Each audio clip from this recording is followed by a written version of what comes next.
What's up? What's up? What's up, everybody? You are listening to the Data is My Science podcast, the show that makes data your passion. I am your host, Dapper Data, and today is a special day. Okay, special for two reasons. All right, I have a special guest as usual. Okay, and you're going to be excited to hear about this guest. But it's also Christmas Eve. Okay, and get all your gifts ready. You got the kids and everything like that. Get them all excited and stuff. Have fun, enjoy your family time. For the workaholics like myself, please, please chill out. All right, take a chill pill. Give yourself about 2 hours at max. I mean, minimum if you can. All right, if you can do more than that, that's great. Um, this guest on here probably is the same as me, workaholic, but having family time is important, and I want you all to make sure that you do that. And in advance, I want to wish everybody happy holidays. But today, I want to talk about the importance of data integrity. Okay, and I know I've talked about it before. All right, and I've had a couple guests on during the time, but we're going to get a little bit specific. We're going to dive deeper into a specific subject when it relates to data integrity, and we want to talk about branding and marketing. All right, and I brought this guest on because this guest is an expert in that, and we've discussed this a few times. I've mentioned before, and just like planning for Christmas, okay, you need your management. You need your governance, you need your quality assurance, right? You need all that, right? You got to plan ahead. The same goes for your data, and it's very important. And we're going to dive deep into that as we speak with the guest. And I'm not to get too far off, but I'm always talking about how every Christmas, it never fails. I have two kids right now, and family and all that stuff, and I'm always waiting to the last minute, right, to to purchase things. I don't know what's wrong with me. I don't know what it is, but do not let bad data be the cause of your bad decisions, right? That's all I want to say, because you're waiting to the last minute. All right. So without further ado, I want to introduce you all to Verl Allen. Okay, Verl Allen is a very, very important person in the industry of data integrity and quality of data when it comes down to helping different companies, right, different brands make important decisions. Verl, so he brings 20 years of experience helping brands transform digitally, and he's worked with what is it, Ancestry, Omniture, Adobe, you name it. And during this time, he helped accelerate the emergence and growth of some SaaS application within the enterprise industry. In 2018, he joined a company, okay, and he's going to talk to you about the company. It's called Claravine, and he joined them to address a very complex challenge known as data quality that was hindering major companies' ability to derive the promised returns that they promised to a lot of customers. And so now today, Verl is the CEO of Claravine, which is working with hundreds of leading global brands such as the ones I mentioned before, Adobe, Ancestry, and he really touches on that important question, right? As data continues to grow tremendously, right? I actually have a problem with this. I work in the different government spaces, right? And with the government, right, we have this question: how do you handle the quality of data that is so far, you feel like it's so far behind? It's grown so far, it's out of control. It's to the point where you say, look, I don't even want to deal with it, right? It's so complex. I'm just going to create another problem or something in my in my field so I can solve that. How do you deal with that? So without further ado, I want to introduce you all to Verl Allen. I'm super excited to have you on. Thank you for coming in. Tell them a little bit about yourself, Verl. Yeah, thanks for having me, Bobby. It's so like you mentioned, I spent a little over 20 years in the digital space and really came into it. I'm a finance person by background, and I viewed, kind of going through school and coming in my career, I viewed marketing as really kind of a I don't call it softer science. But what's happened over the last 20 years is with data, it's really become a much more analytical and kind of factual and data-based discipline. And so that's really what I've kind of spent my career around is how do you make marketing more predictable? How do you actually make it much more analytics based and fact based? And that's really kind of what's driven me here is, I was at Adobe and as many people are probably aware, is there was a series of acquisitions, and I did mergers and acquisitions there. That's what I was responsible for, and strategy. And through that process, it became clear to me that as organizations are continuing, say enterprises are continuing to deploy more and more SaaS solutions, what was becoming apparent was there was no overarching kind of data strat. In a lot of cases, there was not an overarching data strategy. A lot of the analysis and a lot of the data that was being generated was really silo based. And so there's a lot of decisions being made, but the decisions were really being made in silos. And as enterprises become much more, say, mature on the digital side, it became clear that there needed to be a much more holistic way of solving that problem. And that's really kind of what made me interested is this complexity that was being created because of the number of applications within the enterprise and really kind of fragmentation, the amount of data that was being generated, because all these SaaS applications, kind of the exhaust from them is data. Mm-hmm.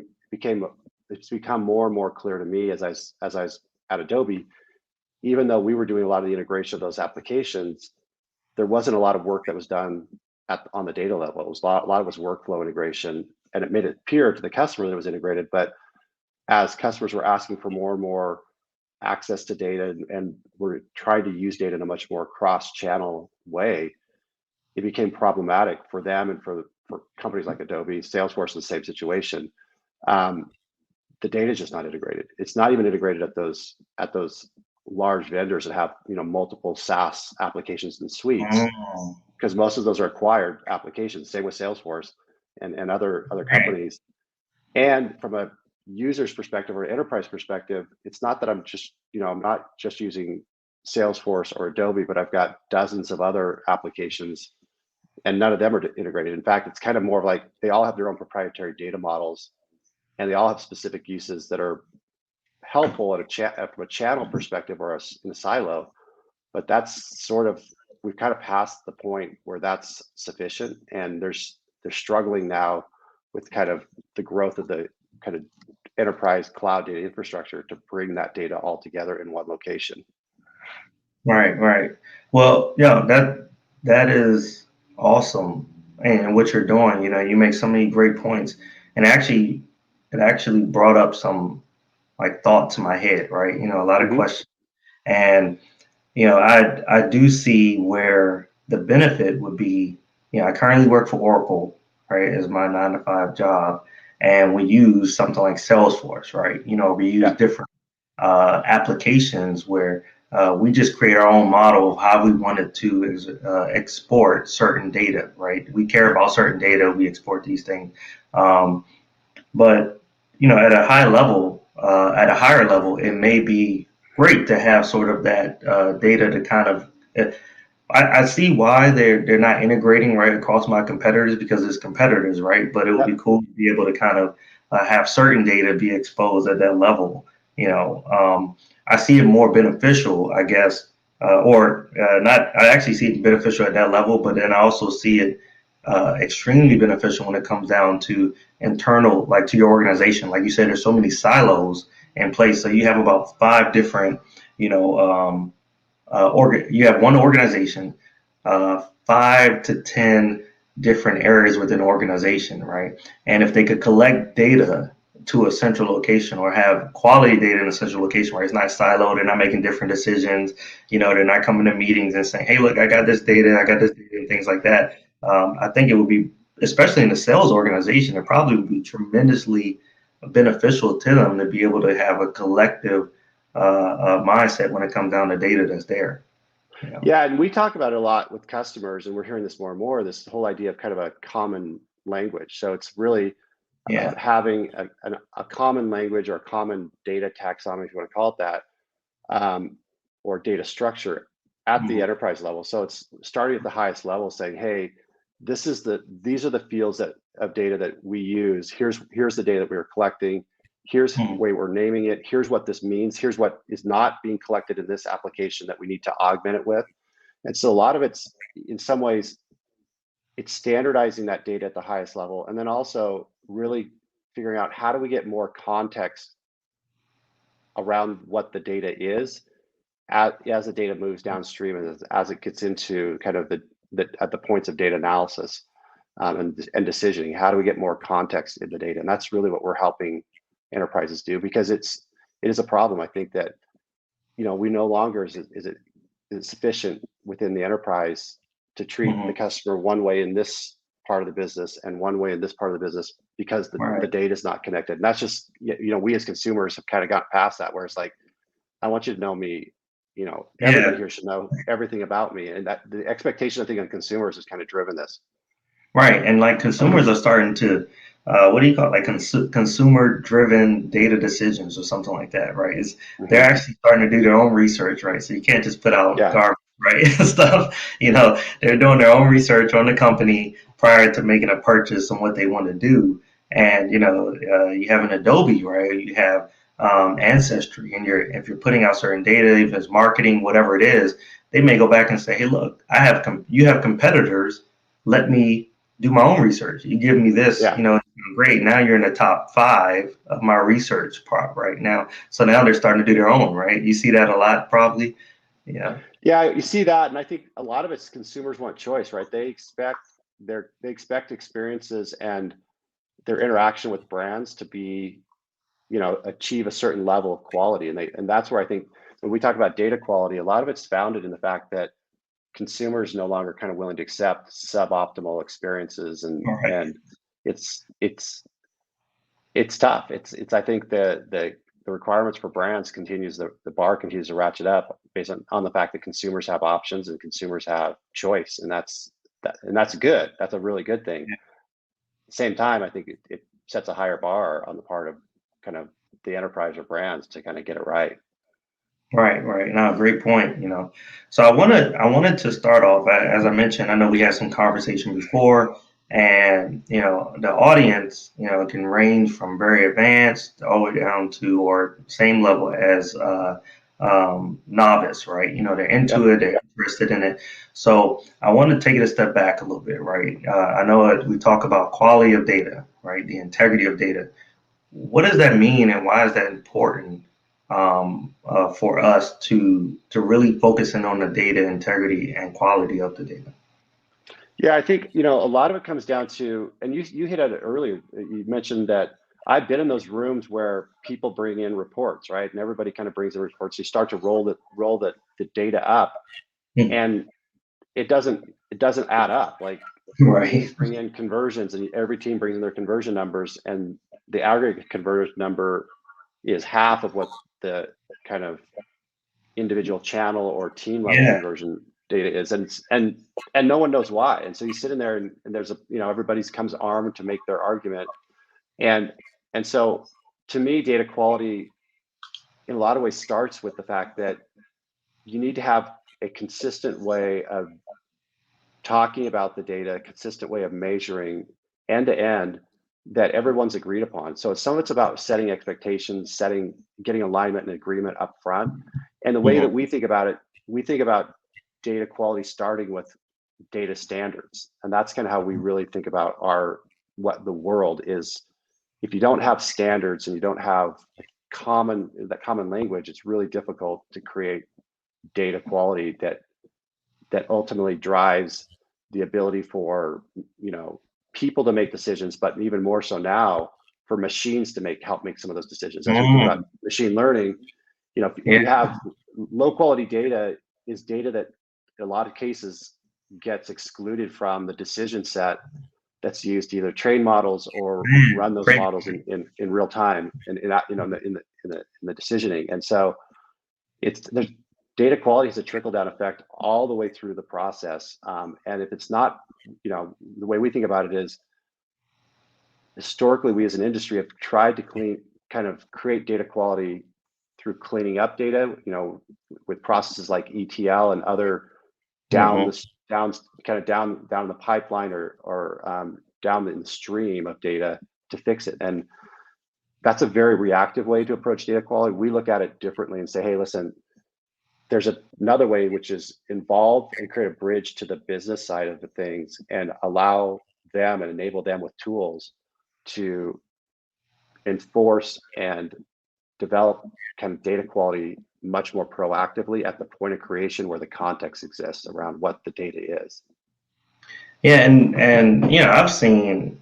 Well, in my eyes, data quality or trying to create quality data may be one of the most important parts of the process. It has to be in my eyes because at the end of the day, you go through that whole data transformation, right? And then at the end of it, it's your CEO of the company, right? Luckily you're very technical, right? So you're like, hey, data quality is important. But say you have a CEO that hasn't dealt with financial stuff, right? Hasn't dealt with the understanding that because even in the finance industry, I'm sure like numbers matter, right? Right. You Yep. make sure that the numbers add up. And say you're dealing with something where you're just making a decision, right? You're making that final decision but you're basing it off of data that's given to you, and you make the wrong decision, right? Because the quality of data was not there, right? It was some type of missing data in the process or something like that, or things just didn't add up right. The foundational database wasn't properly maintained or something like that, Yeah. and you're not able to create some type of like guarantee or secure the traceability of your data to the original source, if that makes sense.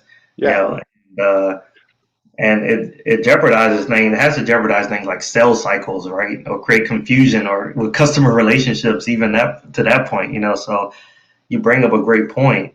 When it comes down to that, have you experienced, or were you going to say something just then? Yeah. Yeah. No, it's interesting because I think what you're hitting at is, you know, this notion that I think for a lot of years, and there was, I think for most people, there was a little bit of a fear of data, right? Data was intimidating, or it is intimidating for a lot of people.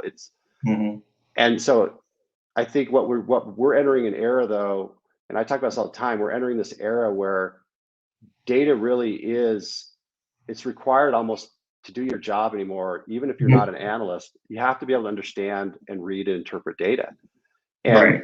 there's a lot of trust that creates in the process. And so I think we talk a lot about the outcomes from data a lot, but to me, in order to get the right outcomes and trust the outcomes, it's about what is the process and what's the underlying kind of, you know, data pipe, or how do you call it, data kind of And stuff, right? creation, and yeah, the data management and the data creation process. And I think that's where a lot of times people, if we start at the other side of that, which is we want to do the analysis, Right. and if you start an organization with a little bit of data and you start getting results, then you want more data and you want more data because better results, more data, better decisioning, broader set of decisions you can make. At a certain point, it becomes so complex that, like you're saying, understanding data lineage and understanding Mhm. and trusting the process becomes critical, so that not everyone has to have knowledge of how the data got where, how you got to the point of that, what that data is, but can actually trust it and to make decisions. Right, and there's companies out there, right, that are their main. Well, they can do data quality, data cleanup, things like that, but maybe like a Tableau, right, or a BI, Microsoft BI, right? They're like the visualization is key, right? Yep. That's what they're known for. And so you get a CEO, you get a CTO, you get a C-level execs to say, hey, look, this visualization is cool. It makes sense to me, right? And they're going to make a decision. They're going to show the pretty charts and graphs, right, on the board, right? And everybody's going to say, this looks great, right? But then it could be completely wrong because Yeah. of the data behind it, right? Somebody did not do all the hard work behind that, right? So there's other tools, or I guess you can use Tableau for it too, but there's probably tools that for the cleanup process prior, right? You may want to clean it up prior to even getting to that data visualization part, right? So no, that's great, So I do want to highlight some of the use cases, right? Or maybe Hmm. some of you've dealt with a lot of big brands, right? You had Adobe, things like that. If you can talk about some of those, I know that sometimes some companies don't want to expose themselves to some of these things, but whatever you can, could you highlight some of those marketing companies that you dealt with or brand companies you dealt with that has where data quality was a big issue maybe and been able to solve that? Yeah, it's interesting. So, and we deal with where we sell into.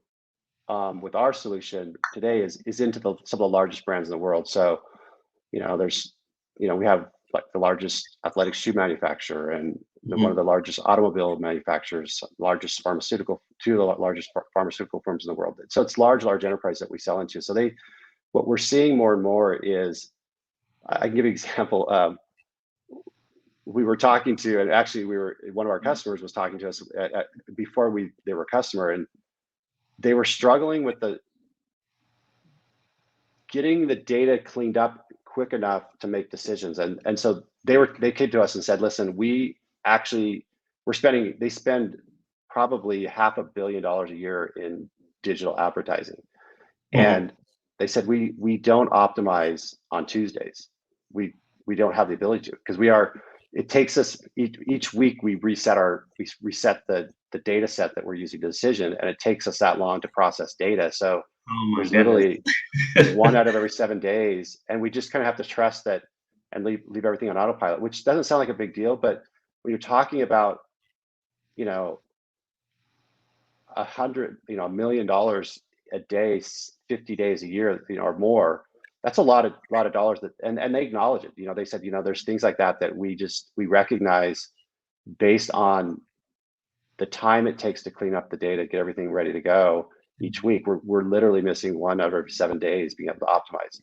And this is a company that, that's a huge brand, and it was shocking to see the process they were going through to try to clean up data. And a lot of it was they were trying to match context and put it together with the data itself, and it was a manual process of trying to match that. And the thing they ran into was, even when they were matching it, there wasn't necessarily a guarantee of how well it lined up. There were some assumptions that were made in that process that they acknowledged were, it was kind of like, it's good enough that we think that this, directionally we're going the right way. So it's not just the 1 out of 7 days they were missing, but it was also the fact that the process itself was fraught with some challenges and some unknowns that they just didn't have the ability to address, because the scale was so large they were dealing with. Right. I mean, you hit so many different topics right there, right? The unknowns, right? That's something that people look out, they miss all the time, right? You're like, I know this part about my data, right? But what don't you know, right? What don't you know that's entering into your database and things like that? And then, I mean, I can only imagine how crazy that could be, right? You're saying 1 out of 7, right? But then also there's more data still coming in, right? Yeah. And so it's not like it's stopping, right? The data will not stop coming in. No. It's always on. That's the thing that I think some people don't realize, that it's like always on. Yeah. No, that's crazy, man. So I want to take a step back. I should have highlighted this before. Claravine, right? So we just talked about one of the brands that you deal with and one of the problems that you solve with that brand, but Claravine, what is Claravine? How did it get started? The purpose of it, right? Can you take us through that story a little bit? Yeah, it's interesting. So I didn't start the company. I joined the company when there were 5 people here, and they'd kind of been around for about 4 years, and we're really trying to still figure out where they were going with the business. They were solving kind of a niche problem around helping create structure and helping to add context for analytics data around on the Adobe Analytics side. And the founder of the company is somebody that's worked for me in the past. Anyways. So sorry, real quick. So this was actually prior to a focus on the integrity of the data and quality. Yeah, it was. It really was. We kind of have pivoted and broadened kind of the way we think about the problems we're solving. And so in 2018, I'd spent, the last between 2007 and 2018, I'd spent working at Adobe and Omniture. And what became clear to me as I was kind of going through the life that I was living there, was that as we were acquiring, I hit this earlier, as we were acquiring applications and building out at that time the Adobe Experience Cloud, it became clear to me that there was still a huge underlying data problem that we weren't necessarily addressing, and the industry kind of has not really come up with an answer for it. And so what we were kind of handing off was a situation where we're giving more and more, we're arming in a way the enterprise with more applications to do more things. And each one of those applications was generating more data, but we weren't necessarily providing any tools or any way for them to actually address some of the data challenges. There was, each one of those, as the 2010s, if you want to think about that, is the era of SaaS. As a number of applications were growing in the enterprise, the data problem was sort of getting bigger, but it wasn't really totally getting addressed. A lot of it was just not, Right. and the big vendors were not addressing it themselves.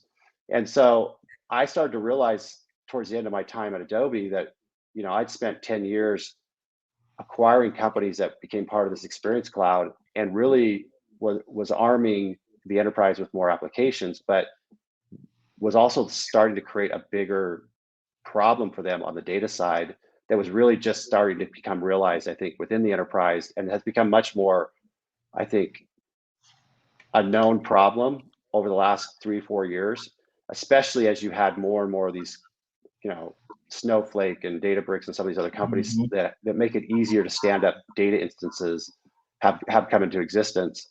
I realized there has to be somebody out there addressing this other problem, which is on the data side. And that's when I was, when I first came in contact with Claravine, it became clear to me that they were solving a piece of that problem, and there was a bigger set of issues and a bigger problem that they could address with the technology and the way and the approach. More than anything, the approach they were taking to addressing this really was about switching the paradigm from a reactive way to solving data quality to a proactive way, which is putting some tools in the hands of the business people to create the context, create a single set of truth around this, if you want to call it context or allowing them to create metadata that could flow downstream into the data application. So that's where it became, as I thought about what I want to do next in my career, it became clear to me that this next big opportunity in digital is really around the data. Right. And that's why I made the shift. I decided to leave Adobe, and it's one of those, you have those points in your life where it sounds good at the time where you're like, you know what, I'm going to double the hours I'm working each week, and I'm going to cut my pay by 70%, and this is a good idea to go go take on. But it was one of those things that I found in my career, like when you take those challenges on, it's when you have there's a lot of growth and a lot of it's a fun thing to go do. And so I kind of made that decision, and it's been one of those things where as we've evolved as a company, as we've grown, it's become much more of a reality that we are solving a really, really big problem. And it's hard when you make that jump and you come to an organization that's there's 5 people, and we had one person that had an engineering title, and they didn't want to write code. So it was like we had to start from scratch and really kind of reset the whole business, and did it with a kind of a broader kind of lens of what we were going to go solve in mind from the beginning. Yeah, well, I definitely commend you all as a team tackling a problem that I actually recognize. I recognize all the time, right? I see it all the time. I recognize it for years, but you're tackling a problem that everybody runs away from, right?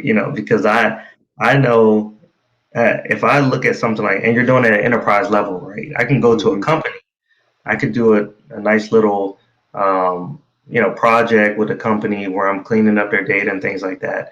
But creating a product or creating a solution that solves a problem from an enterprise standpoint is something that you all are doing. And a lot of us, we recognize the problem, but it looks so big that we don't want to tackle it, right? So we say, look, somebody's going to do it, I guess, one day. But you said, screw it, I'm going to do it, right? Yeah, it's funny, Bob, because we find this all the time. We go into organizations that we call it kind of organizational entropy, which is like they know they've got a problem, but they're not even sure where to start. Like they look at it and like you hit at, it's like it's almost overwhelming. And it's funny, we just had a situation about a week ago where it was a customer that we had that was we were helping them solve, I'd say, a use case in one brand within the much larger company. It's a big pharmaceutical firm. And we've been talking to them for literally a year, and they kept coming back to saying, we've got these bigger problems. We're not sure how to solve them. We kept coming back and saying, hey, here's how you need to address the problem. And literally a year after we started this conversation, and we kind of had like left it because we're like, you guys need some time to think through this. Like, are you really serious about attacking this problem? And how serious are you? And so we kind of just pulled back and said, you guys got to kind of figure this out yourselves. And then when you're ready, let us know. And honestly, like last week I saw it was like 100, and the big upsell came in from this customer. I'm like, what in the heck happened? And I was talking yesterday to one of the people on our team that was involved in it. And she's like, we literally just dropped them and said, you guys got to, when you're serious about this, come back to us. And she said, I think what happened was the problem got to be it kept growing and getting bigger that they finally got to the point where the pain was so much that they came back and said, okay, we're finally really serious about solving this. Can you guys help us? And so I think that happens a lot, and companies aren't sure where to start. And I think that's the opportunity for us. I think it's not just a technology problem. Some of this is process and people that you have to go and address. And so I say all the time, it's a people, it's a process, and it's a technology problem. And we can help with all of those, but it requires a willing party on the other side. Like, people all the time know they have health issues, but they're not willing to go to the doctor and address it. They just kind of live with it. And I think that's no different in an organization. They just, it's not till the patient's ready to really address the problem can you actually start to put in place a cure for that. So yeah. The good thing is, I guess, the bad thing is with the health problems, right? It can be a point where it's too late, right? I guess the data integrity, the data quality problem. I mean, it could be a point where it's just, hey, you get paid more money because you got more work to do because they waited so long, right?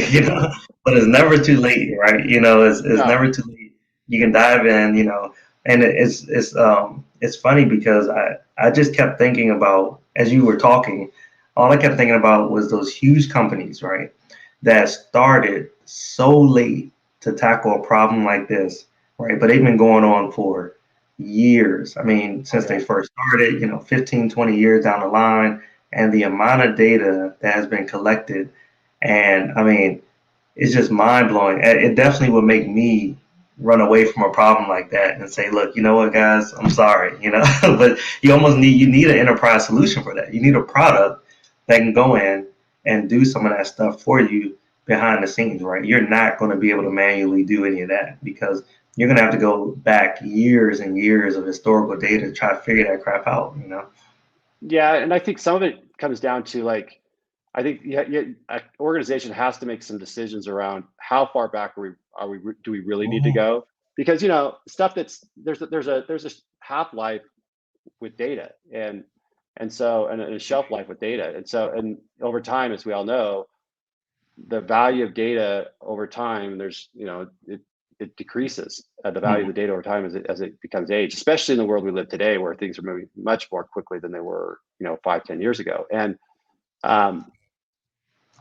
so I think it is it important for, it's not just about making that decision, but I think the other thing about it is you got to be committed to it, because data quality is one of those things that, like you said earlier, the data is always, hopefully it's flowing, because that's one of the other things that we help our customers with is to be able to alert them when the data is not flowing or it's not flowing correctly.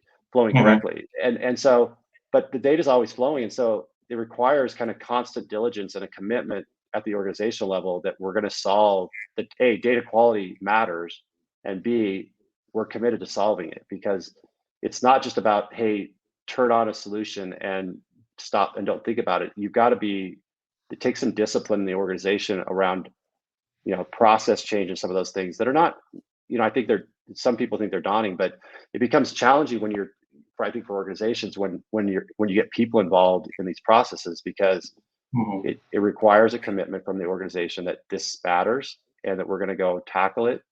And we're not going to just tackle it today. It's commitment going forward for, this is how we operate the business and this is how our processes work.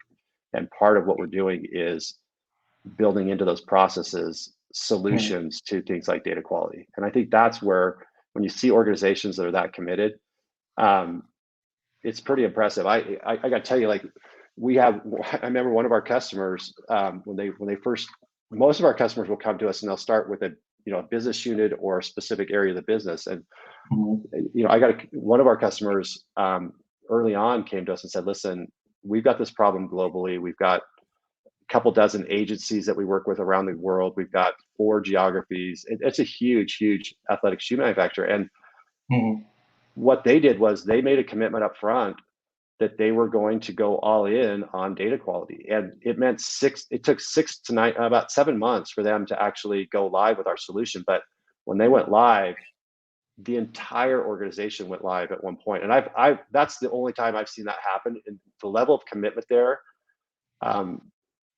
is pretty amazing. And I think it's reflective of the quality of the organization itself. These guys are a leader, and they are, they've got an awesome business, and they have totally thrived.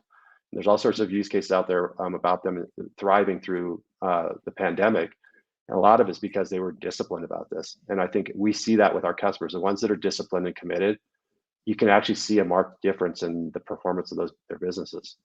So yeah, I definitely can agree on that. The level of commitment definitely reflects on some of those things. And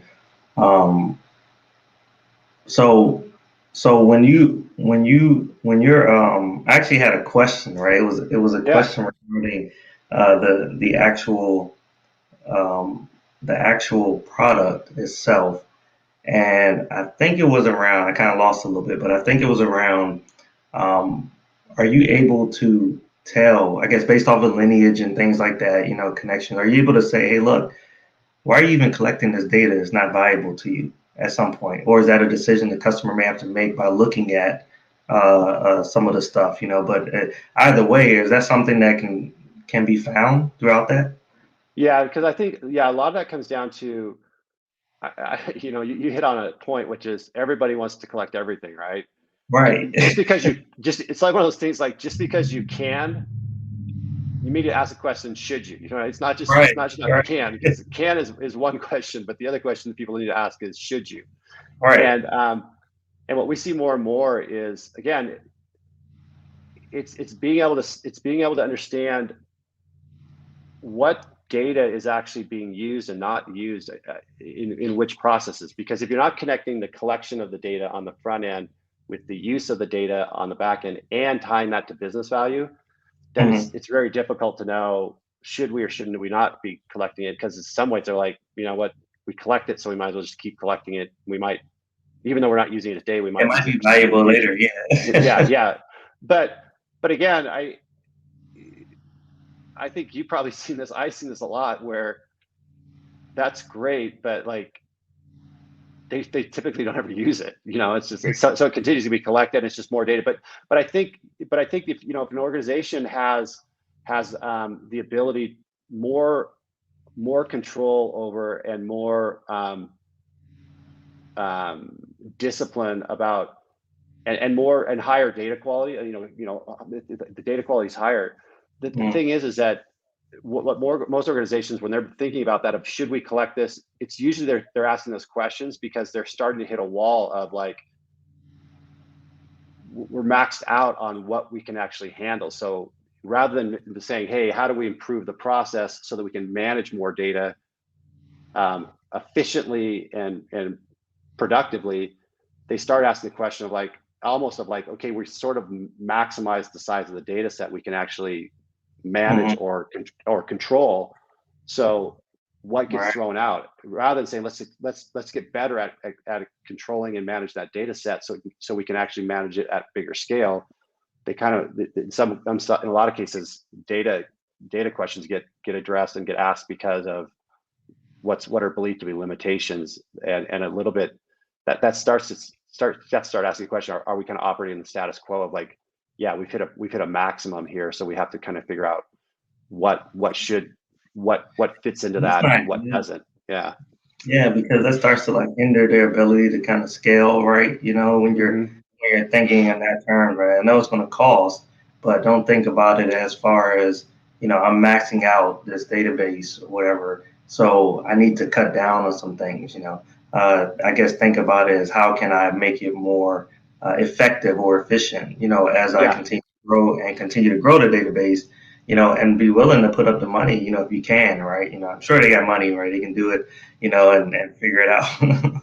Yeah, and I think it's not just the database. I mean, and you hit it, Bobby, at the beginning. Like, they bring people like you in to help address data quality, right? Everybody, everybody that's listening that are more technical, that are, data scientists, data engineers, Mhm, they can attest this. Like, they spend a lot of their time cleaning up data, mhm, and that's I think one of the bigger challenges we have in this industry is it goes back to this point I was making with kind of hitting the maximum. Is a lot of it is because there's still a human and manual component to achieving a certain level of data quality that's needed. And that's kind of what the way we see the world differently, which is the more that we can enforce and create context and add in context into the data itself, the mhm. more you're able, the quicker you're able to, and the lower the lift is to actually get to a certain level of data quality and a broader set of data. And context allows you to create relationships in the data that don't necessarily exist natively as the data is being generated or created from different applications. And that's really the way I think about our solutions. We augment the data itself with context, and that context creates relationships, and that context, because if it's standardized context, it creates structure that may not always exist in the data. Right, right. That's a great point, and so just to take a bit of a shift over, right, to another topic that I definitely want to highlight because when you get into this realm, right, the things and the problems that you're solving, right, DevOps plays such a big, it's a huge impact, right, and what we're seeing is that DevOps is a rise, right, in DevOps we're Mm-hmm. seeing from an enterprise standpoint that DevOps is a big thing. It's like everywhere you go, they have a DevOps team, right? They're doing integration, deployments, delivery, make rapid testing, and all that stuff. It's all a great process, right? Why is enterprise moving more towards a DevOps, right? You got containers and things like that. Why do you see Yep. that as something that's a big rise right now? Yeah. I actually I agree with everything you said. The interesting thing is I actually take a step back, and what I'm seeing is just the rise of ops. So it's not just Mhm. DevOps.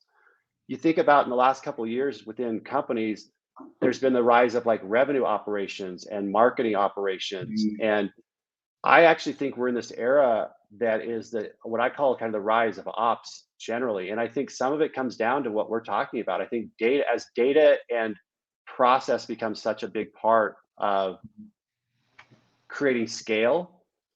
I think that's part of why you're seeing this. It's almost like we're having to go back and retrofit and say, listen, we've got to address some of the underlying process and operational issues. Thus, you're seeing the rise of these ops, not only ops organizations, but ops tools. And I think I don't think the rise of and the kind of growth in DevOps and revenue ops and marketing ops and these other operations is disconnected. I think they're somewhat connected because they are sort of all solving a similar thread, different problems, and they're different tools and things to solve them. But at the core of it, there's underlying some issues that I think the complexity to manage an organization, especially digitally, was really kind of there's steps I think we've skipped in this evolution, and I think that's what you're seeing is we're going back now with the rise of ops and putting in place process and some of the other things that were kind of skipped because we're moving so quickly that need to be there. There's this whole kind of emergence of tools to support those organizations and those individuals. And I think that's really where I see what's going on is more broadly is that rise of ops. No, that's awesome, because you just definitely hit something that I didn't even think about, right? When I hear ops in the technology realm, you're hearing about DevOps a lot, but you're right, Yep. in every field right now, ops is a big deal, right? Yeah. And it solves a problem. And I guess what I'm seeing even more is that it's not just they're going back. They're saying, look, this is a problem we need to solve, but they're taking it a step further, and people are solving it with like automated Hmm. tools that are in Yep. place. Right, that's becoming the standard. And I think that might be the future where you see some of the automated processing in place for those processes you talked about, right? AI, ML is going to be in place to be able to make the decisions. Do you even see people who are in the op field that are always doing these manual operations, right? Do you see them losing their jobs eventually when it comes down to, um, that? No, I think I think that there is, it's like anything, right? Technology by itself does not solve the problem. I'm a firm believer that there's an intersection with, people and technology. Because at the end of the day, Mhm. it's software. A lot of this is just software, right? And I shouldn't say it's just, but um, I think that as the scale of these problems gets larger, it's cost prohibitive to just throw bodies at the problem. There has to be automation. So, yeah, I do Mhm. think that. Do I do think there's going to be, and the technology provides automation and scale and some of the other things that you can't achieve necessarily with people. But ultimately, there have to be you have to couple that with people to make decisions. I think you're going to see those people. It's like all I think what we always see. Those people probably get their skill sets probably get retooled.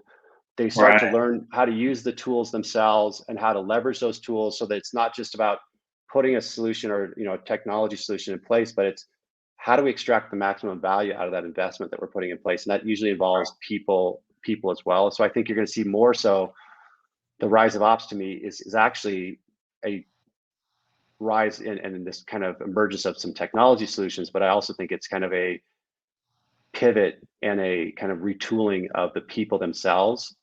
And Yeah. it's that combination where, because again, I think that the problems are getting to be so large and so complex and so kind of integrated that it it requires to have, you know both sides of that, people and people. Maybe it's all three sides: people, process, and technology in place to solve it. No, that's a great point, and I completely agree. I always talk about, I like to ask the question, do you think AI or ML is going to take over jobs? And I don't necessarily look at it as that, right? As we continue to add these tools, these technologies, right? It's in the future when you go to school, you're going to go to school to learn the tools that are going to Yep. do that, right? So you're going to shift your job or your career, right? So the newer generation now they're not actually learning how to do all the coding and all that stuff as much. They may learn how to do the tools, right? Or Yeah. prior to that, all the manual scanning of all the data sets. I mean, who can keep up with like millions and millions of rows of data, right? That's constantly changing manually. You need tools in place to be able to scan it and all that stuff, right? You need all the stuff to automate those things. But learning how to use that tool would be key, right? And Yeah. it allows you to scale better and things like that. So I completely agree with that.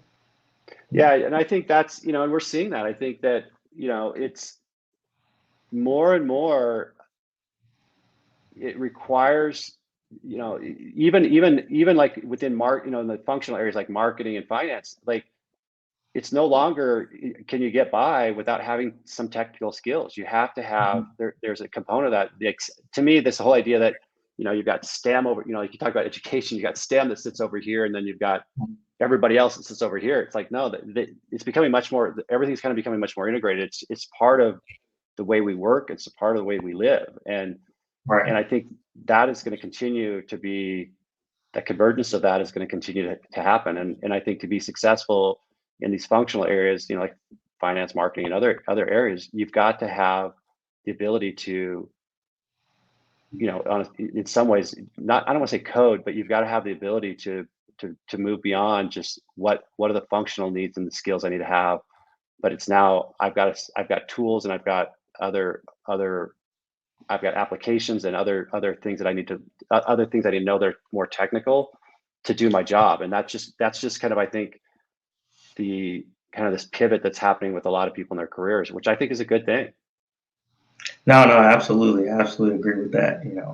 So I do want to wrap it up a little bit. I don't want to hold you too long. I know you're a busy person, and Santa's we coming. I Santa's know, coming. right? Santa's coming, man. So, but I do want to end right with some of those. So I know that we look at like Claravine as a tool that is really helping out with data quality and things like that. Um, do you see other data cleansing tools that you utilize? That's in place. I know Claravine is probably one of the top, right? Do you see any out there?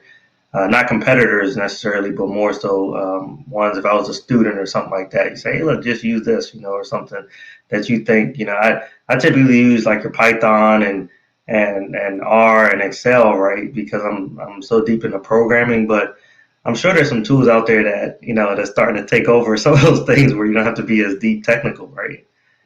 Yeah, and I think there's more. Yeah, there's the emergence of tools like Datadog, and there's a lot of other tools out there that are more, I think, business focused. But honestly, the thing that we see still, and you hit on it, is people use Excel. I mean, All right. Excel, as much as I want to say there's all these cool things out there, like it's still shocking to me how widely Excel is used. And we see it in our own business. I mean, ultimately what we talk about is we built an application largely to replace Excel. So I still see Mhm. Excel as one of those tools out there. I use it every single day. I use it a lot. And it is it's a simple, elegant tool that the world's using. You know, there are a number of tools out there. Like there's some cool tools out there that are emerging on the data pipeline side, around observability. There's all these spaces that are emerging, and I think a lot of it's being built on top of the cloud infrastructure that's now kind of exploded with Snowflake and the breadth of what Snowflake is trying to build out on their platform, and Mhm. just the ease with which you can integrate into that platform makes it such that those, Snowflake and others have big marketplaces that are exposing people to really interesting kind of applications or tools that are built on top of the data. Right, right. And I guess just to highlight, you have that whole pipeline, right? But you have a unique part in that We pipeline, do, right? we do. We're not handling the whole pipeline. We're literally Right. we focus kind of in fact we look at it differently. We try to say, listen, we sit in front of the pipeline, and if you actually put in place, um, create data context and create data standards, it actually makes the pipeline itself much So more much. effective and much more efficient. Right. Right, right. Are you kind of handing it off to like a Tableau or something like that, or can they hand off the data to another? Yeah, Okay, okay, yeah, great, yeah. great. We have there's all sorts of transformation capabilities we have in our solution because again, we're not trying to build a visualization or a Right. analytics solution. I always say there was a company back in like the 80s or 90s called BASF, and they're like, we don't make the products you use, we make the products you use better. And that's Hmm. kind of the way we think about our business is we don't make we're not making the database, we're not making the data, the data solutions, the analytics solutions, the BI solutions, but we make those solutions work better. And that's kind of Right. how we think about our business. Yeah, I dislike when companies try to do it all, right? Just Yeah. just have that you have that unique set that makes you actually more marketable. You have that niche, and you're trusted more, right? Because you focus in on that specific problem to solve, and so that's a great problem that you all are solving. Yeah. Yeah. Yeah, I agree. It does. And at the scale we're at as a company, focus is critical. And um, there are enough problems out there to solve right now, especially around data, that I think it's a great time to be kind of building solutions and providing solutions around that in that area, because I think that we see it every single day how much organizations are still struggling to get their hands around this. And again, it's evolving quickly, and there's a lot of huge kind of developments and improvements over the last couple of years. But I think there's still a lot of this. We're still years away from kind of an end-to-end solution, and that's ultimately what I think we're all trying to. And it's not about one vendor having end-to-end, but it's how this stuff works together. Right, right. Well, thank you. I appreciate you joining, and I mean, this has been a very insightful, great conversation. I usually end what I call a dope nugget or gem, and what I've learned throughout this conversation is there are companies and mechanisms for like eliminating data, right? Cleanup. the cleanup portion, which in my eyes is probably one of the most difficult parts. And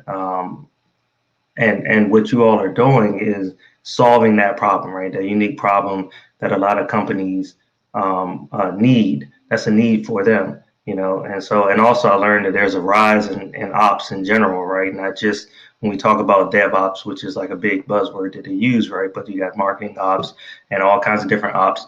You name it, there's probably an industry out there that's building an ops team if they haven't already done it, and so that problem is also being addressed.